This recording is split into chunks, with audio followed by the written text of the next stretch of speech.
Subscribe for the very latest. Play it, Daddy.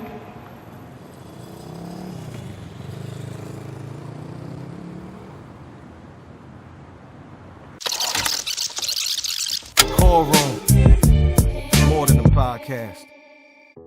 What up, everybody? It's the one and only Chord Room. Shout out to everybody liking, subscribing, kicking it with us. You know what I'm saying? Been watching the maturation of the vibe. You know, I'm thinking about calling this the vibe central. I don't know, vibe headquarters. What you think? I don't know. Yeah, but you know, this is what it is, man. We, I was thinking about this weekend, man. I'm very proud of the growth of the show. You know what I'm saying? We can't wait to get live. We're gonna be live one day, but you know, we're trying to get that together one of these days. Yeah, but before we get started, intro my crew. We got Walt, my boy, the visionary, man. You know what I'm saying? The one that can make things appear out of thin air and a piece of paper. It's the dopest superpower ever, man. He's an artist. You know what I'm saying? What? That's the For My shirt. That's the For My People shirt. Oh, indeed. I need my hoodie. I need a hoodie. Copy.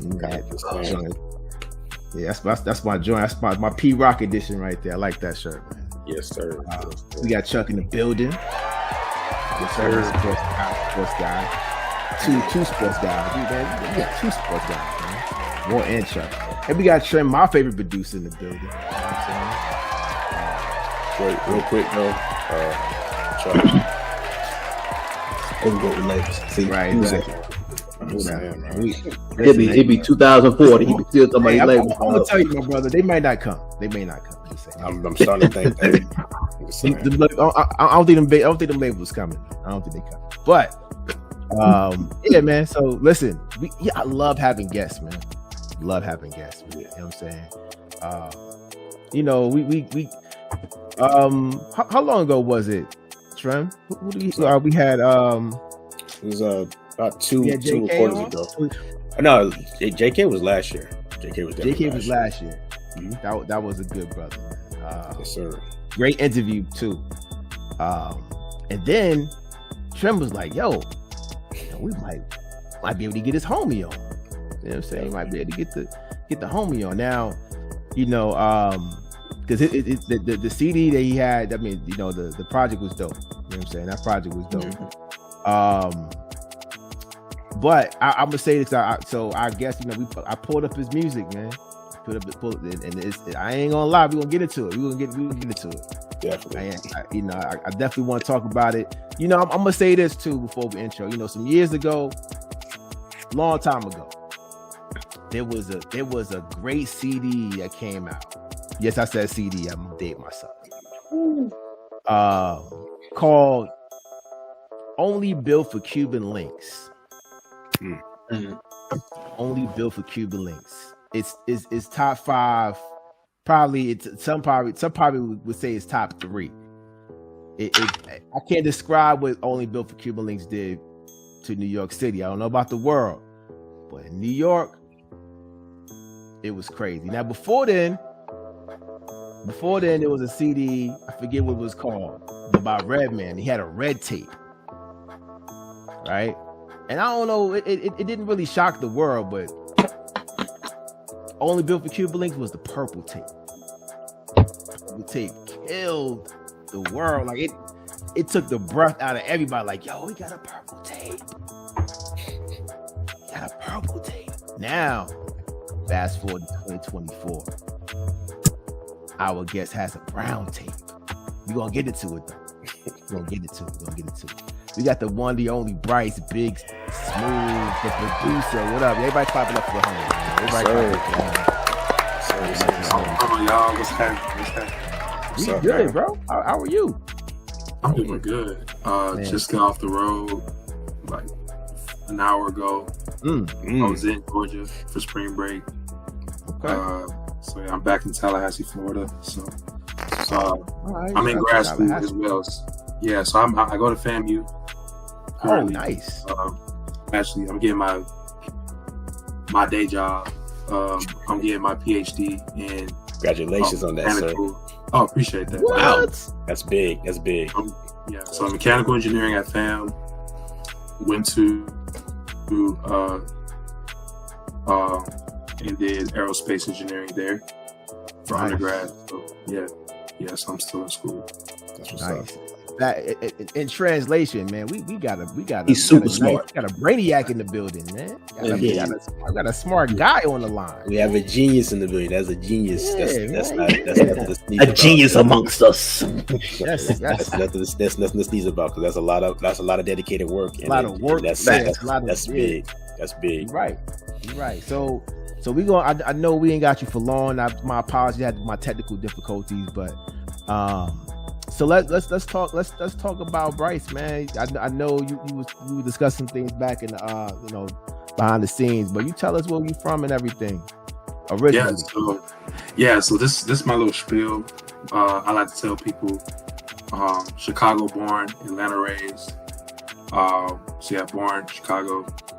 I just completely skipped South Carolina. I did grow up in South Carolina for a little bit, in Orangeburg, and then moved to Georgia. So I grew up in McDonough. For those that knows, that's not Atlanta, but for those that not right familiars, I just tell people at the south side of Atlanta, but McDonough. My mom lives in Georgia. My dad lives in South Florida in Fort Lauderdale. I'm just be all over the place. Like I said, so Chicago, South Carolina, Georgia, went to school in Alabama. Now I'm here in Florida for grad school. So just been around. So that's kind of my background. So listen, man. I got questions, right? And just for texture, just let you know, I talk a lot because I'm passionate about what I do, right?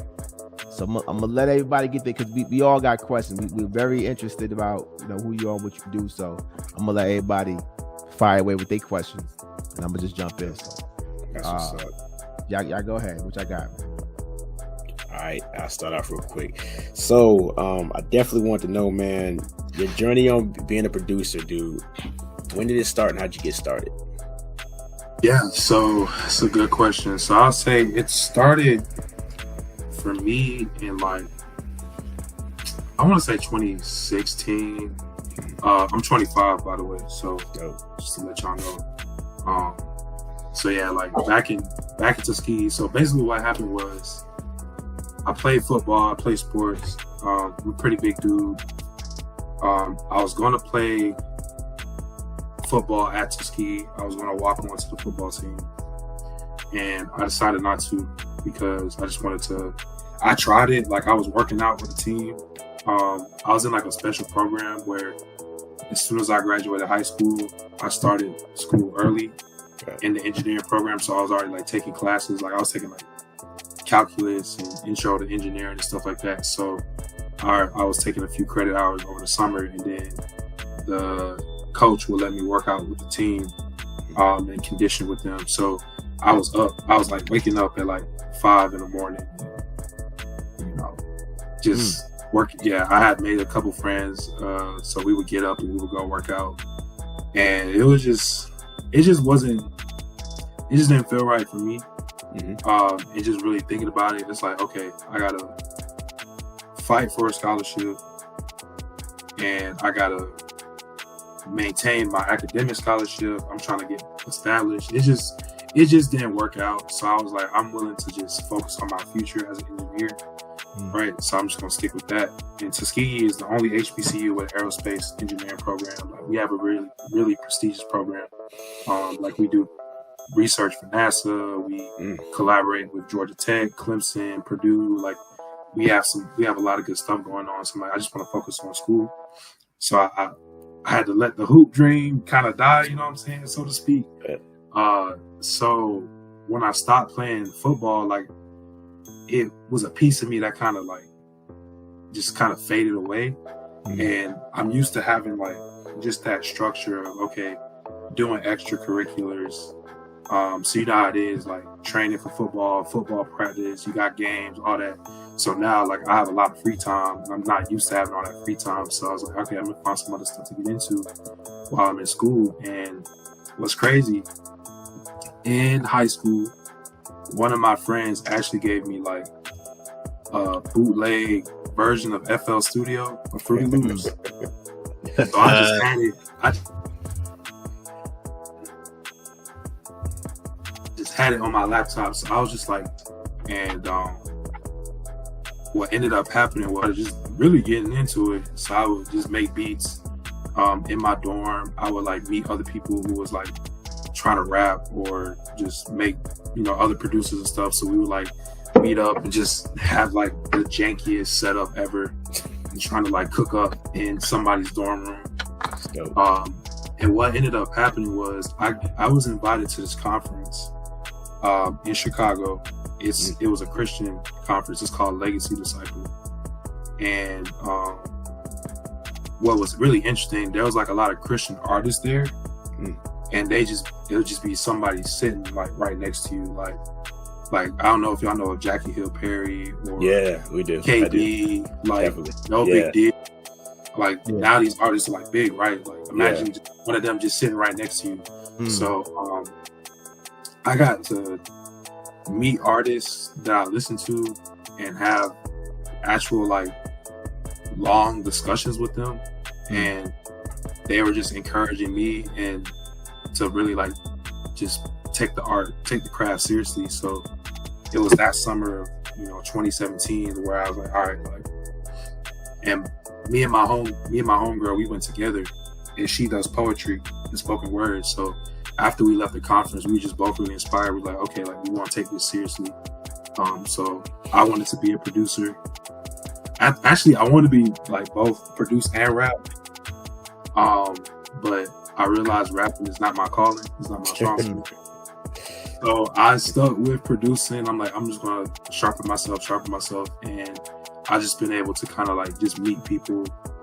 I'll never forget, like if they ever see this, like Ivy and Clive. These are people down in Florida where they would just like really put me on game.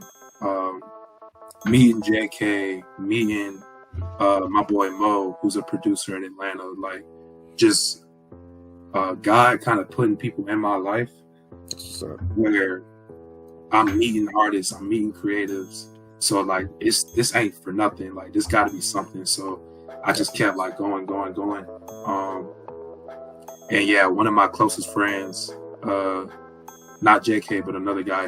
His name is Nathan, also aerospace, and he raps. So we would like meet up on Tuskegee's campus and like just make beats. My boy RJ, same thing. Like we would just come to like collab on stuff. We made a couple EPs together.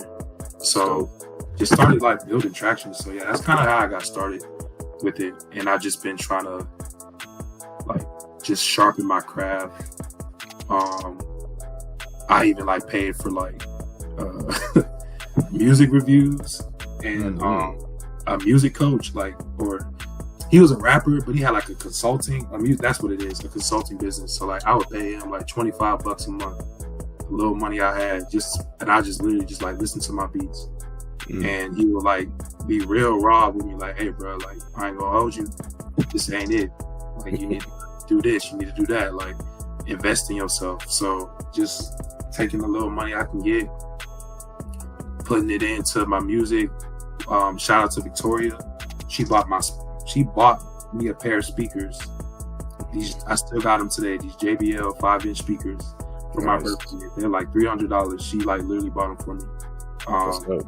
Somebody gave me a keyboard for free. Like my dad bought me my Scarlett interface, like that. The little I want to be a rapper starter pack. Like, right. You got to start with the Scarlett interface. So I had that. I was producing. I still produce on it.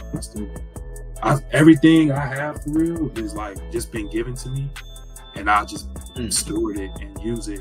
And because I've been in school for so long, so I can't really like go out and buy the Apollo Twin or like the big expensive speakers. Like I literally have to use what I got. So ain't nothing wrong with that. Yeah. Nothing wrong with that, man. You gotta use what you got. Because I'll be honest. I mean, if you really think about it, most of the big hits, they ain't made on nothing. Fruity Loops was at one point was free. What you got with that from that? Doom, doom, doom. Doom, doom, doom. Doom, doom, doom. You got that. And that is a song that will be forever. To this day, it will be forever in like the club hall of fame, if you will. Like that, you know what I'm saying? You got to play, man. What you got for the homie Big Smooth, man? Yeah, I'm gonna go a different route. You know what I'm saying? Because I know Trim and Tino gonna hit you with the music, you know, for sure. So I want to throw a wrench in it. But you say you're from Chicago, right? So excluding. Keep in mind, I want to preface. I moved out of Chicago when I was 3 years old. Oh, I didn't grow up in Chicago. So he a Georgia baby. I'm a Georgia, like, I stay up because I got family there. I try to visit Chicago at least once a year. But I didn't like grow up in Chicago. But you can still actually. I see that you got Derrick Rose in the background. That's Derrick Rose, correct? You see my dog. Yeah, man. So I know. See, for people that don't understand, Derrick Rose means something to everybody. Yeah. Am I wrong? Everybody in this panel, no. Derrick Rose means something. He's not the average basketball player. He's inspiration. He's so much more than just basketball. Because when you think about the streets of Chicago, there's Jordan, and remember it's been a whole bunch of players. Been a whole bunch of players since then, and then it's Derrick Rose. That's just how it goes. Because he if you listen to the Derrick Rose story, it means that much. But what does Derrick Rose mean to you? And Derrick Rose is one of my favorite players because, like you said, like Chicago, it's one of them blue collar, just like put your head down and grind type cities. And just growing up, like when I was playing basketball too, it's crazy because they always want to put me at center because I'm the tall. I'm 6'4". Right. I've been like 6'4" for like a minute. So back in like high school, middle school, when I was like 6'2", 6'3", they put me at center. But it's like if I stop, I'm going to be a point guard. So I used to model my game. I used to study. I would study like Hakeem Olajuwon. Okay. LeBron. But Derrick Rose's layup package, his layup bag, crazy. And just like watching him, like I was literally telling my friends that I don't enjoy really watching the NBA as much anymore because watching the Bulls when Derrick Rose was on there, like you had to grind to score 100 points, right? Like the skill. I know the skill gap is a lot higher. That's why. Or the skill of each individual player is higher. That's why they score so much. But like Derrick Rose, like the way he played point guard was very revolutionary because very athletic, but still would play good defense, hustle, assist, and like push the ball around to other players. But at the end of the day, he put the team on his back his way. Like Steph, he just gonna shoot his way out. Yeah. Kobe gonna shoot his way out. Derrick, I'm taking it to the cup. I don't care how big you are. I'm taking it to the rack, and I'm gonna find a way to like win the game. Sometimes he'll shoot, but I don't know. Just his game was just unbelievable. And like he said, like why not me? Like, why can I not be the MVP? You know what I'm saying? Like LeBron definitely deserved to win the MVP that year, but we were the number one team in the East, and he won it. So, and yeah, it's just like you literally from Chicago playing for your city. Like that's just really, that's dope. That's rare. Like you're the number one draft pick, play for your city. It just meant so. And Chicago, a basketball city, like more than a football city. So you went to Simeon High School, like it just meant a lot to the city. So yeah. Youngest MVP ever. Youngest MVP. Still is. Yep. Still is. Yeah. But Chuck, back my to you, bad. Chuck. Yeah. I know I took your question over. I was staring at Derrick Rose though. I was like, yo, Got distracted. yeah. I had to ask. My bad, son. No. So you're a Chicago Bear fan, right? Correct. Yes, I am. Okay. I just want that for the record. So, who's your favorite Chicago Bear player of all time? Right, the right answer, Smooth. The right It's answer. supposed to be Justin Fields. No. Not anymore, my brother. Not That was a good era. So honestly, it's a tie. There's so many great players. Okay, so you're asking me just to make who is my favorite Chicago Bears player? Mm-hmm. All right, so I mean I can't say Walter Payton because I never saw him. So I love Walter Payton, but I never saw him play. Yes, true. That's true. I got you. Yeah, I got you. So I barely saw him either. I barely saw him too. I got you. So it's crazy. I'm a late bloomer when it comes to the Bears because I grew up in Carolina and Georgia. So for a portion of time, I was like, I was a Panthers fan, and then I was a Falcons fan. I love Mike Vick. Watching him play, he kind of really got me into football. And then people gonna kill me, but when the Bears played in the Super Bowl against the Colts, I actually was low-key rooting for the Colts and not the Bears. Because Tony Dungy was kind of a bigger name than I got you. Yeah, I got you. Lovie Smith. And I just didn't know. I was a kid. That was 2006. I was 8 years old. We weren't even watching the game. It was me and my cousin playing Madden. We're playing Madden while the Super Bowl going on. And then we came out with Prince. That's great. During halftime. And then we went back to playing Madden. So I didn't even really watch the game for real. I think after Devin Hester took that opening touchdown back, Madden. So my favorite Bears player, I'll have to say it's a tie between Devin Hester. Oh, good one. Matt Forte, Brandon Marshall, and I'm gonna say Khalil Mack or Julius Peppers. I have so many. I'm a diehard now, so I know once I got into football, I love a lot of the players that we had. If I had to narrow it down to just one player, I'm gonna go Brandon Marshall. I like Brandon Marshall is one of my favorites too. But first of all, you brought me back with that Forte one. Forte, nice, real nice. Wow. And Devin Hester. Yeah, that's a good answer because he played on the Falcons too, right? Yeah. The Falcons. Mm-hmm. And He broke Deion's record on the Falcons. Yeah. Yep. Hall of Famer. Devin Hester. Yeah, I forgot he went Hall of Fame, right? Yeah, he just got he going this year. So. Nice. Yep. Right. Now you mentioned Julius Peppers. That dude right there, the freak. Yeah. He had dual. He was basically playing at North Carolina, playing football and basketball. And getting he's a good pedigree right there. That's a good pedigree right there. He's a real dog. Nice. Yeah. Well, whenever you're ready, my brother. Oh, questions? Yeah.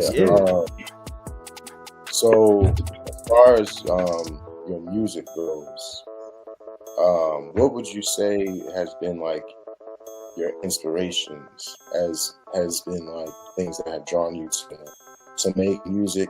And a second part to it, how much influence from your cities have you tried to implement into your music?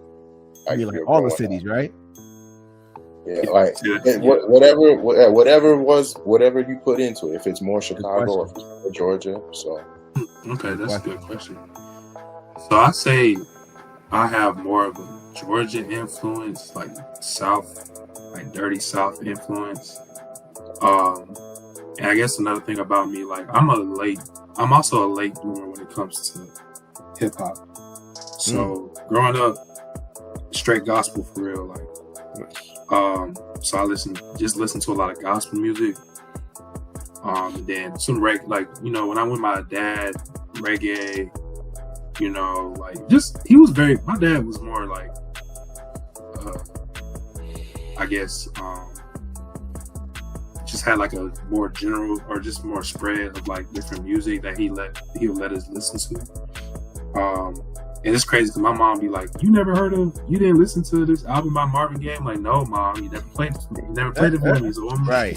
You know what I'm saying? So like I'm a late bloomer. I'm a late bloomer with like hip hop. I'm a late bloomer with R&B. I'm a late bloomer with reggae. Like I'm a late bloomer with a lot of stuff. So like honestly, I'm learning new things like every day. Like I'm learning so much new stuff because I be studying music. I like to study it and study production and just like, okay, cool. Like this how they did the drums back then in the 80s and the 70s and you know how they did, you know, the 80s they had the synthesizers and you know 70s and 60s more like live instrumentation and stuff. So like I'm learning new things as I go along. So my inspiration once I started like getting into rap, it started. So the first rap album I've listened to was "If You're Reading This Is Too Late" by Drake. That was like the first. And also I listened to a lot of Lecrae. Okay. Lecrae's one of my favorite artists. So my mom didn't let me listen to secular rap. I had to sneak it. So but the thing is, I love Christian rap. Like still to this day, like I mainly music for that is Christian rap. So I'm growing up like KB, Annie Mineo, you know, Baha Gazelle, all like the Reach Records people, and then other people I found along the way. Yeah, like Jackie Hill Perry and all that stuff. She's dope. And then also like in high school, once I got a cell phone, like I said, like Drake, you hear other people. I'm just listening to whatever other people listen to. So I'm in my car. We came up when like Thug popping, like Young Thug, 21 Savage, Future. Like that's when I started coming up, like hearing them on the radio. And then, you know, when they had like the mixtape days, so like the digital mixtapes, so like Spinrilla, that was my app. Like I was on Spinrilla, Dat Piff.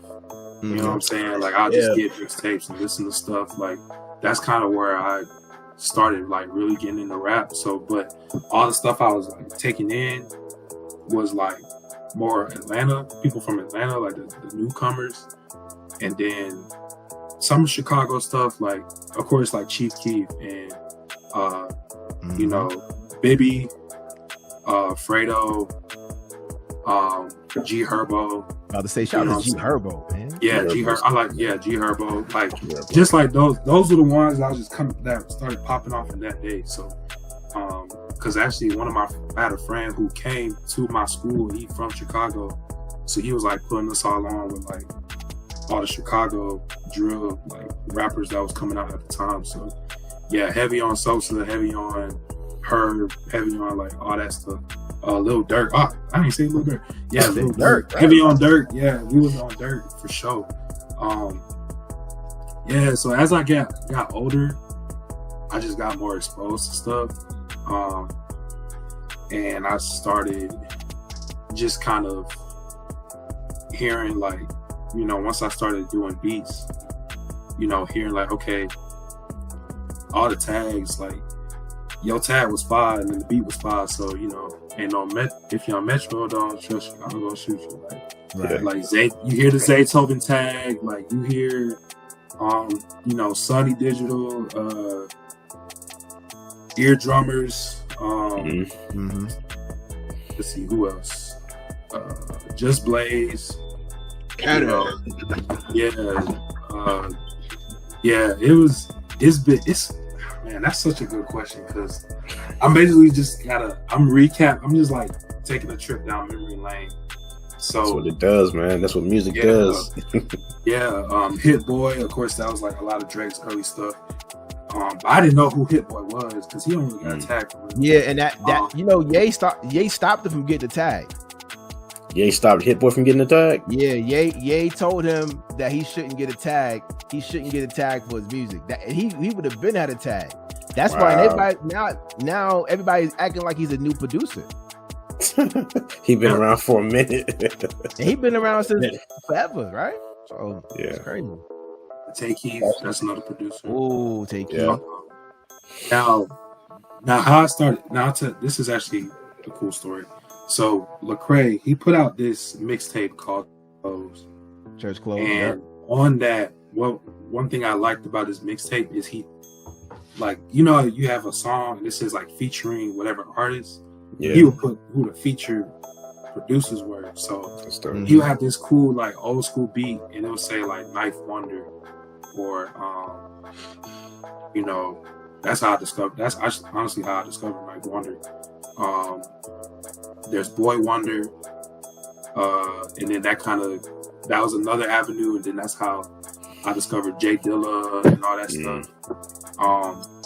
I used to listen to my stepdad at the time. He would play like Samurai Champloo. Is that how you say that? Samurai Champloo? Yeah. He watched a lot of anime, so like he played that. He would play some Jay Dilla. That's dope. Foreign Exchange, but he would also what? Yeah. Now with Foreign Exchange, you got to go to Little Brother. Yeah, you do. Exactly. You got to go to Little Brother because you got Knife Wonder. Then you got Fonte, right? With Foreign Exchange, but now you got to go to Little Brother with Fonte and Big Pooh. I heard of Big Pooh. I don't know if I heard of Little Brother, so I gotta go check that out. Yeah. So Big Pooh and Fonte had a group. That's what sparks Knife Wonder. That's what brings Knife Wonder out.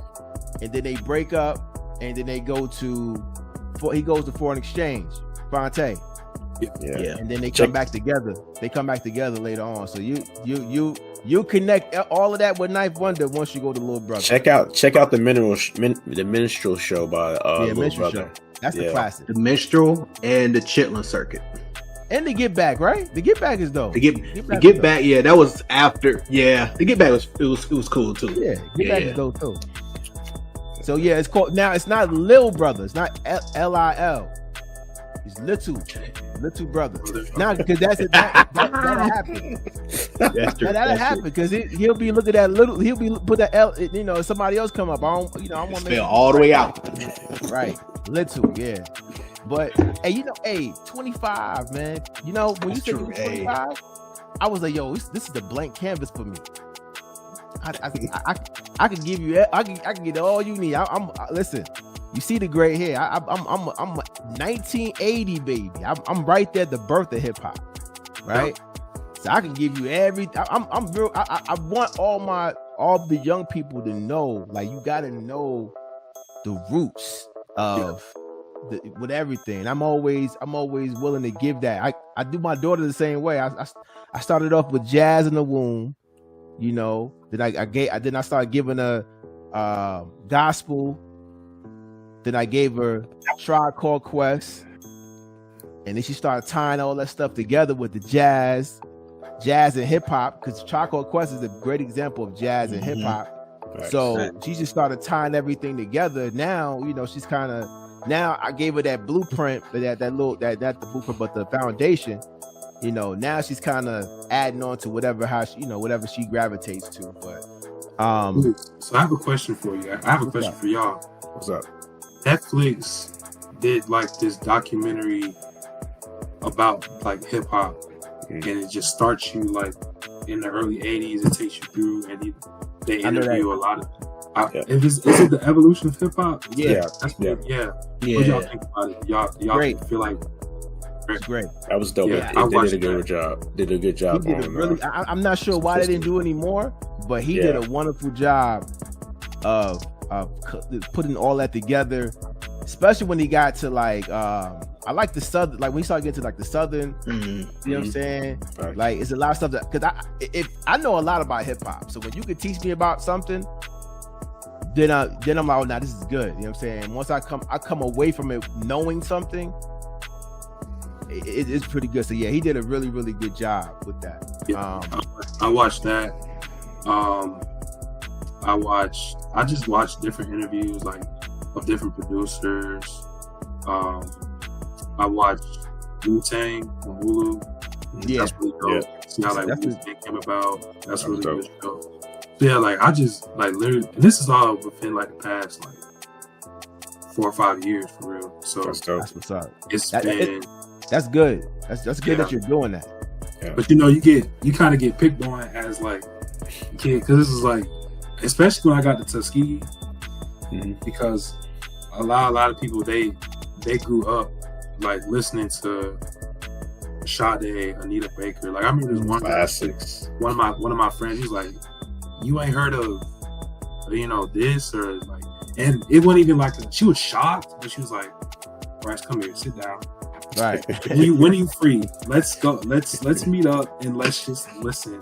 And you know what I'm saying? Like literally put me on, or like I just sit in my room and just turn something on. Like I remember I listened to Marvin Gaye for the first time. I'm like, wow, like, this dude was ahead of his time, bro. Like, Yes, he I was was. in college. Like Ooh.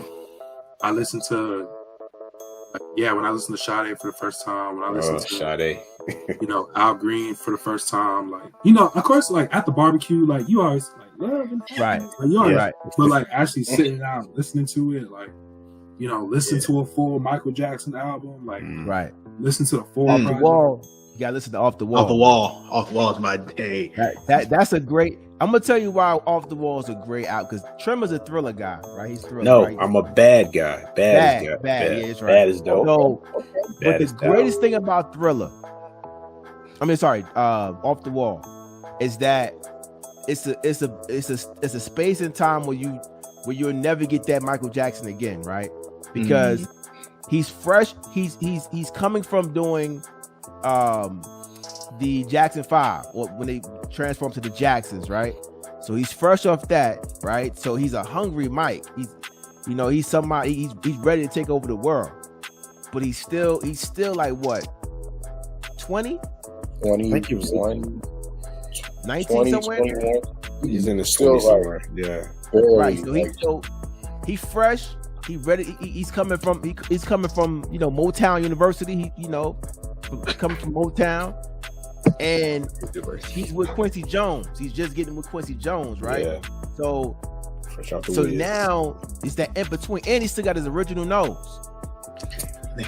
So I knew he was gonna go there. right. I know. So The jokes. The jokes. when you hear it, it's a style for Mike, because Mike was really he was really wanting to be bigger than everybody. So you get this sound that you're never going to hear from Mike again, because Right. in this album, it's fused with disco and like R&B, right? So because he wanted to be the king of pop, he got nominated. I think he won best R&B album that year. I think he did. Yeah. Yeah, but he didn't want it. He got mad because he think he's bigger than R&B, right? So now you get Bad, right? You get Thriller. You get Thriller. You get Thriller. I feel you in on And- Bad though. I feel you definitely in on Bad. But you start to get the bigger records. But these albums, these songs from Mike on Off the Wall, you're gonna never get them again, man. He was just and I heard that he on the album. Shout out to people. Album, I miss albums, but on the album, I heard he wrote. I think he had wrote out like what he wanted to do. I think they got like this special edition album where he writes out that his goals in life and what he wants to do. He wanted to be one of the greatest actors of all time. He wanted to have the biggest label of all time. But this is the Mike you get, the Mike that really was hungry. And not to say he wasn't hungry on the other ones, but this is where the hunger starts. So that's why I like Off the Wall. Yeah, the reason why I like Bad is because Michael Jackson actually produced Bad. Like, so there was two different ways how they produced Bad. Quincy let Michael Jackson write and produce everything himself. So he went to in his home. He had his own crew. They called them, I think, the Team B, Studio Team B. They produced everything in his own home, and then he took it to Quincy, which calls themselves Studio Team A, and they put the polish on it. But Bad was where you started hearing like a lot of different. He started experimenting with a lot of different types of sounds and everything that really wasn't going on as much in his other stuff. Like that's where he came up with stuff like Liberian Girl. Bad itself, it sound different, like sonically. So that album was the reason why I like it so much. It was a big change from what he was already producing. But you hear big change in music too. Yeah, you hear more. You hear more Michael in that. So that's my whole big thing. That's why I like Bad. Now, hey, speaking of project, because we got to get him out. I know he got to go. Right? Got you. Yeah. I need to get into this brown tape. I got to get to this brown tape. Yeah. First of all, I asked Trim. I said, Trim, why they call him BigSmooth? This is before obviously we're getting on. Then I pull up the album. I'm like, oh nah, this dude's legit, probably 6'2", 6'3". Like I could tell. I'm like, it's a big guy, right? So why brown tape? Why the brown tape? So brown tape. So when I was, it was last year in like November, I think, and I was just kind of like looking at my catalog of beats. I was like, I think I got some stuff I could put out for a beat tape. And it had been like a year prior. I did another beat tape with my boy Ty Owens. It's called In the Kitchen. I don't know if y'all listen to it. I heard it. Yeah, at some point. We did that joint. So I was like, I feel like beat tapes aren't really as popular as they maybe once was, and I feel like y'all could probably answer that later. But I hear a lot of like lo-fi stuff, like more just like lo-fi, like, but not really like a R&B or like a hip-hop beat tape. I haven't really seen many, and they're not as prominent. So I was like, I want to keep. That's something in hip-hop I care about, like the production. Like, a lot of people really, they just want to hear like a rapper or a singer. Like let's show the producers love too. That's a real skill. And that really sets the producer always going to set the tone, majority of the time, especially in like rap now, because it's just like, what are these brothers saying? Like, what are you talking about? Like, you only listen to it because the beat fire. Let's be honest. So I was like, I think I got enough to put out a beat tape. So I was thinking like, okay, the preparation, mixing, mastering, and the rollout, it probably end up coming out in February. So that's Black History Month, and I'm gonna do. It's also Valentine's, so I was like, let's do like, some to tribute to my wife. So you see her, like the lady that's has her arms around me. That's my wife, and that was actually our engagement photos at the time. Nice. And that's kind of like where my lady comes from. It's more of a tribute to her. So it's kind of like, what's her name? It's Black History Month, brown love, black love, all that. So that's why it's called the brown tape. Yeah. What's her name? Isabel.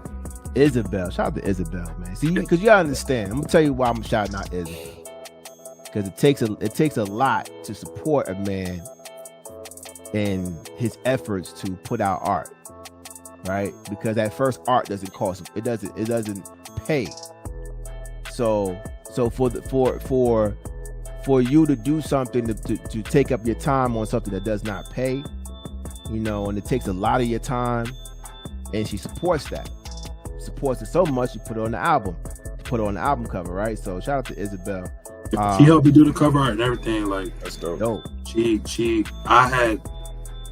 I had original cover art, and she does art as well. Like, she paints, and she's just big on like just aesthetically pleasing things. So when I showed her the original cover art I made, and she was like, okay, it's not bad, but like you can do better. So, you know, let's sauce it up. Like let's, you know, she kind of, I honestly just let her take over for real. And then she was like, what you think? So we did it. That was cool to like, you know, have something we collabed on together. And yeah, she's been very supportive. She keeps it real. She's like, I always let her hear my beats. What you think about this? Or if I'm working with an artist, you know, what do you think about this, babe? And I try to just like see her reaction.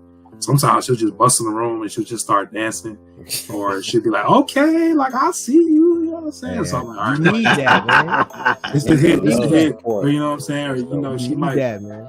If I'm making, she might want to shake some. I'm like, all right, bet. Like I know I got something going on here. So you know, she's been very supportive.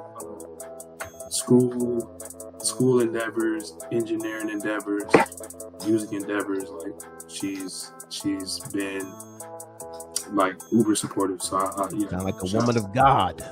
Amen. You know, we need that. That's what's up, man. Did y'all got a chance to listen to the Brown tape yet? Everybody listen to it? I have not. All right. I started on it. I definitely Started on it. Trim, you got the whole thing? Yes, sir. Already All right, downloaded. so- It's already onto the playlist. All right, so listen, I'm about to go through some of my favorites on it, right? Bet.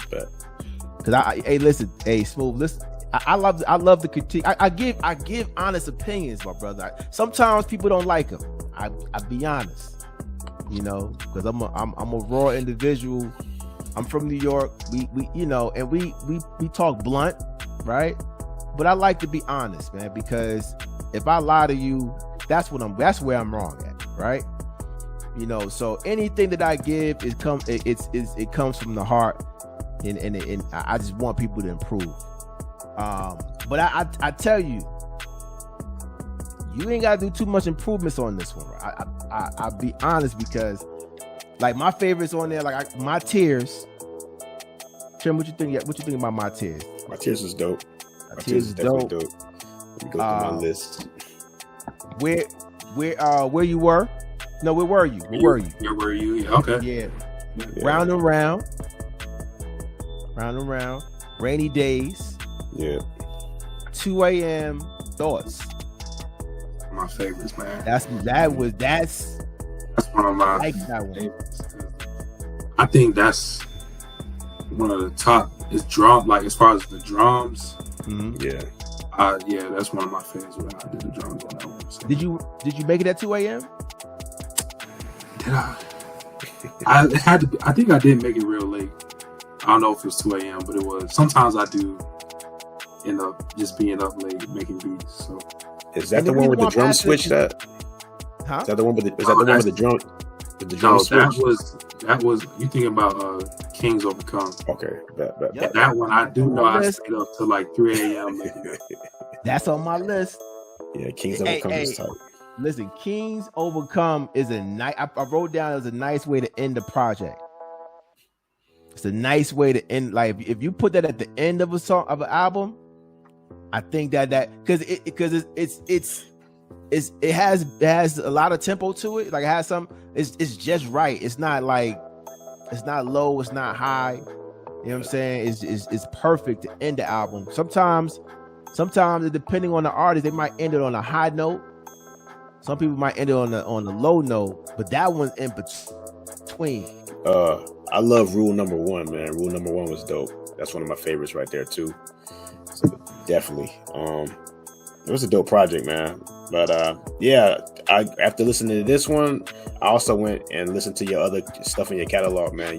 You got a nice little catalog building up right there. So that's what's Am I up. back? Because I know Yeah, you went back. out. All right. You back. Okay. My last one, because no, I got another one. Rule number 1. Yeah, I just should have said it. Okay. Rule number Yeah. 1. And for your mama and them. Now, that one's really dope. I really appreciate you saying that. I was very nervous because that was like my first time like trying like house, and I know like that house kind of came up. like my mom, like my aunt, you know, being especially in the Midwest, like Chicago, like house is very big. Right. So I was like, I really want to do this right, and I actually sent it to one of my homegirls from Tuskegee. She's from Chicago as well. I was like, what you think about this? I gotta make sure it's straight before I try to put it out, because I was a little nervous putting that one out there. So I'm glad that you like that. Nah, that was very different.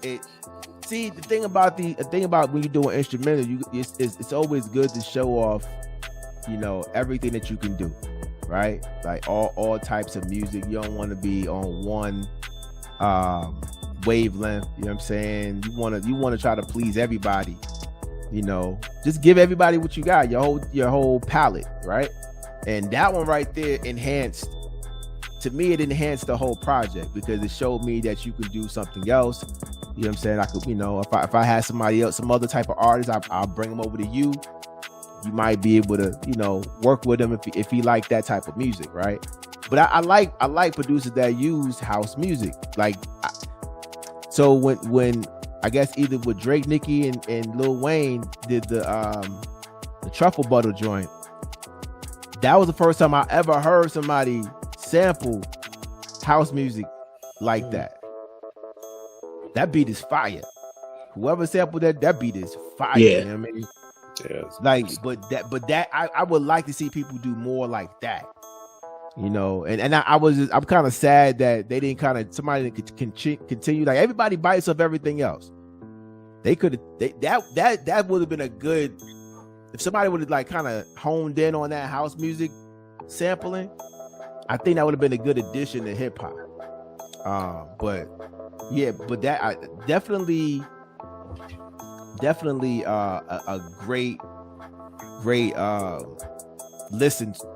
Yeah, I truly enjoyed it. I can hear a lot of the small stuff that you put in these beats. Yeah, that make them big. You know what I'm talking about, right, Trim? Like, yeah, because he does that on your last joint that you did.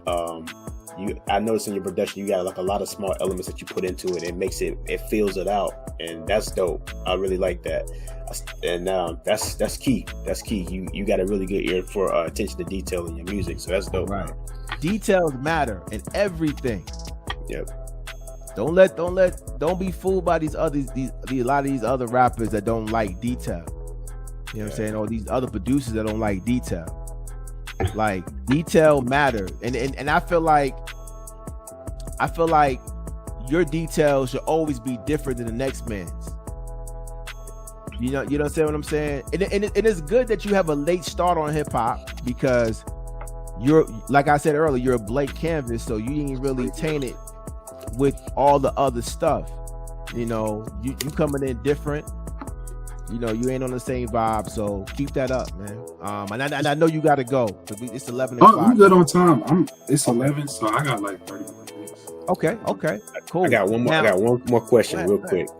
Since we mentioned sampling, what's your take, man? Sampling versus or no sampling? What's your take on that? I feel like it's really, we in a great space where why can't it be both? And that's kind of where, like, again, going back to the documentary, like the evolution of hip hop, and then watching Wu-Tang, like, hip hop started with sampling, so it's like, how can we knock it when that's what it came from? Now I know it's a lot different now, and I feel like it's a lot more difficult to sample in the sense of getting samples cleared.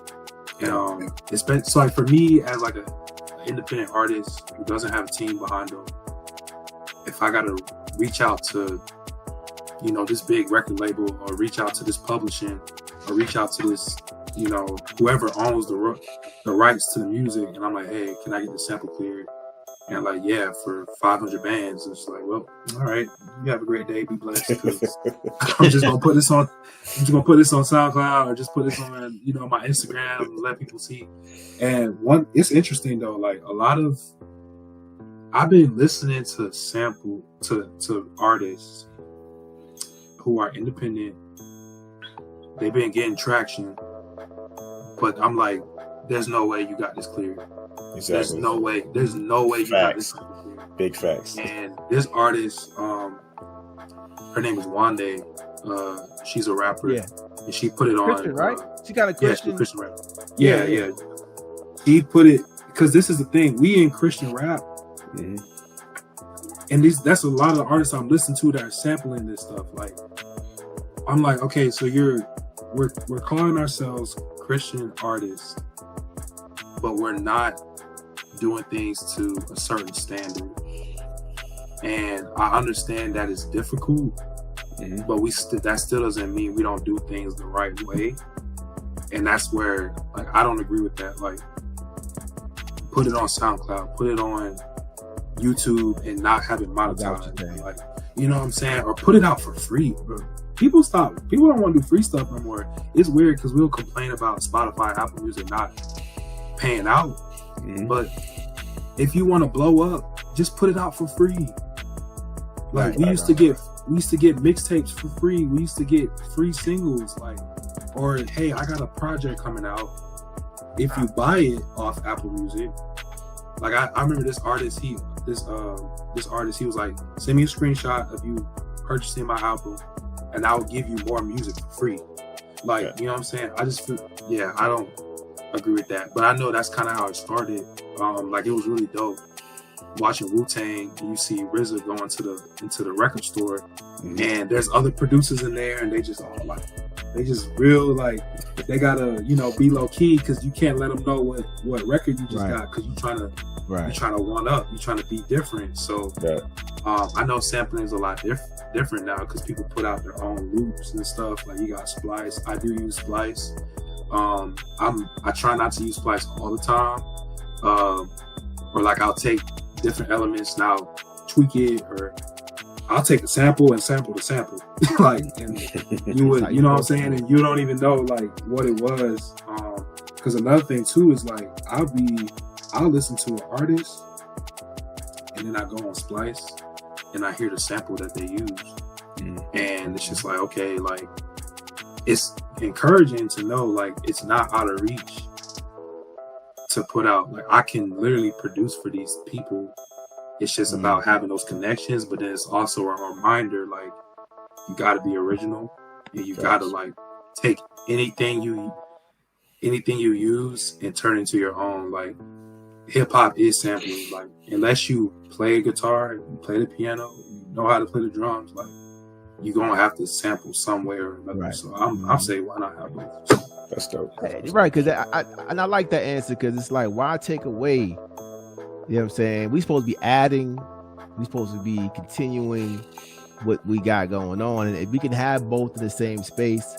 But it was a big thing where people were kind of like saying one producer wasn't another, better than the other, because all they do is loop, and all they do is sample. They ain't doing beats from scratch. That was a big thing back then. And also, a lot of those records you're talking about, they used to have like record conventions. They still have record conventions, but back then, bro, they was buying them records before they even hit the convention. They would be like, "Yo, I got a band. I got 2,000. Just hold the record from me. I ain't even buying the record yet. Hold the record. I can use like $1,000 to hold the record for me. Because it'll be one. They'll have like one of them, right? And it'll be like a rare record, and they really want it, so they'll have them hold it. Deeper than rap, graffiti, break dancing, DJ and B-boy stance, MCing. I harness those artifacts, collecting data of the transitions like an almanac. Hip-hop ain't dead, these young boys different, adapting. Over time, every day the world's spinning. Let's celebrate the fact we still winning, we global. Kids from the project became moguls. Real to real track, boards to Pro Tools, vinyls, cassettes, and the tape decks, CDs. Now you can stream your music to the consumer direct and get most of the check. I'm noble.